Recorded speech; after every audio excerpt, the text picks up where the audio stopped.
అయ్యప్ప స్వామి దేవాలయానికి ప్రతిరోజు వెళ్ళడం కానీ అయ్యప్పని సేవించడం కానీ చేస్తే మీరు నమ్మండి, నేను మళ్ళీ మళ్ళీ మీకు చెప్తున్నాను, సత్యం సత్యం పునఃసత్యం, మీ వంశం తరించిపోగలిగినంత గొప్ప స్థితిలోకి మిమ్మల్ని ఆయన ఎత్తేస్తాడు.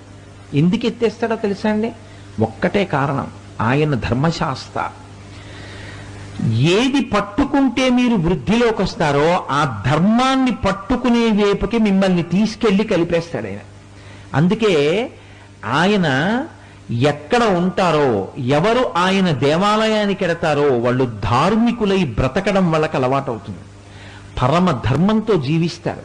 అందుకే తప్పకుండా ఆర్యన్ని పూజ చేస్తూనే ఉండాలి, ఆయన పూజ ఎన్నడూ విడిచిపెట్టకూడదు. అందుకే ఆయన యొక్క పూజా విధానం అంతా కూడా ఎలా ఉంటుందంటే